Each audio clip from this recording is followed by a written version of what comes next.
नमस्कार सर्वांना. आज आपण माझ्या खजुराच्या बागेची संपूर्ण माहिती बघणार आहोत.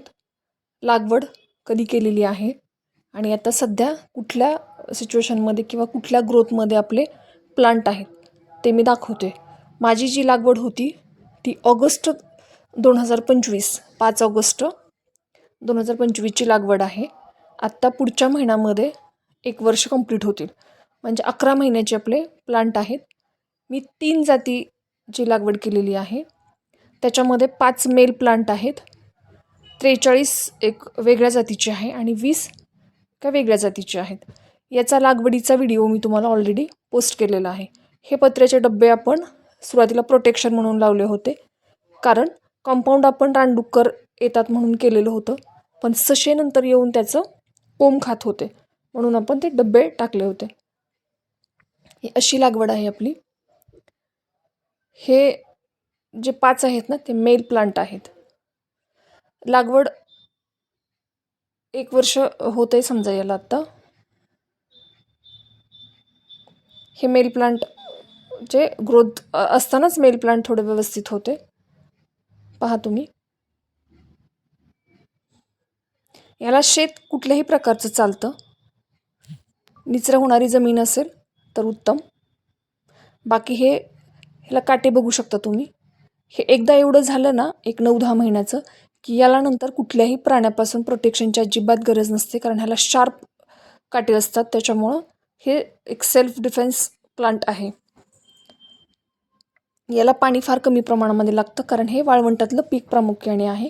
आत्तापर्यंत हरियाणा, गुजरात, राजस्थानमध्ये याची लागवड केली होती, पण आता महाराष्ट्रात पण आहे.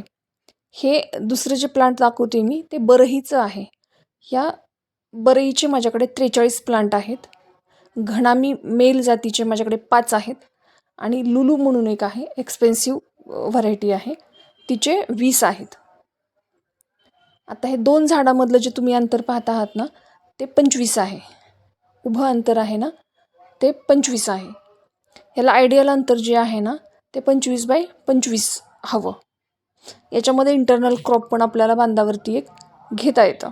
याच्यामध्ये आयडियल ड्रॅगन फ्रूट सांगितलेलं आहे, पण आपण कुठलंही प्लांट घेऊ शकतो. हे उभं 25 आणि दोन्ही झाडातलं जर आडवं अंतर आपण पाहिलं तर हे अंतर आहे माझं 18.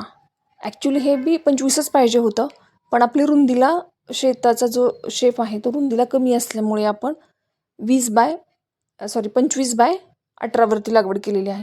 आणि हे लुलूचं प्लांट आहे. लुलूचं प्लांट हे थोडंसं या दोन्ही व्हरायटीपेक्षा थोडी ग्रोथ कमी आहे, पण एक्सटेन्सिव्ह असल्यामुळे आपण एक रिस्क घेतलेली आहे. आत्तापर्यंत महाराष्ट्रामध्ये फक्त बरही जातीचीच लागवड सर्वांनी केलेली आहे. बरही म्हणजे पिवळी आणि लुलू जी असते ती लाल, आणि आपण मॉलमध्ये जी खातो ना ती ब्लॅक. आणि कडेनं मी हे 40 केशरचे लावले होते, कारण 10x10 अंतर हे राहत होतं शिल्लक, म्हणून आपण केशर लावलं. लुलूचे पण आहेत, पण ठीक आहेत. आणि जर आपण बाजारपेठ किंवा मार्केटिंगचा विचार केला तर याचं कसं आहे, जे ओलं म्हणजे फ्रेश फ्रूट पण आपण सेल करू शकतो आणि ड्राय पण करू शकतो. जर लुलूचं आपण ड्राय केलं ना तर ते जे ब्लॅक खारीक असते आपण मॉलमध्ये किंवा याच्यामध्ये बाहेर खातो, तर आपण हे म्हणतो खजूर म्हणतो, तर त्याच्यामध्ये राहतं आणि फ्रेश पण तुम्ही सेल करू शकता. बाजारपेठेत जर मागणी केली तर जर व्यापाऱ्याला डायरेक्ट दिलं आपण तर 100 ते 120 रुपये किलोने जातं. आणि जर आपण स्वतः हे केलं तर 200 रुपये किलोप्रमाणे पण याला भाव आहे. आणि याचं जे स्टोरेज कॅपॅसिटी आहे ते जास्त आहे. म्हणजे आपल्याला जर फ्रेश फ्रूटला मार्केट नाही असं वाटतं तर आपण हे कोल्ड स्टोरेजला ठेवून पण आपण सेल करू शकतो, किंवा याचं आपण ड्राय पण आपण प्रोसेस करून पण आपण हे विकू शकतो. आता याच्यामध्ये काहीच वेस्ट जात नाही.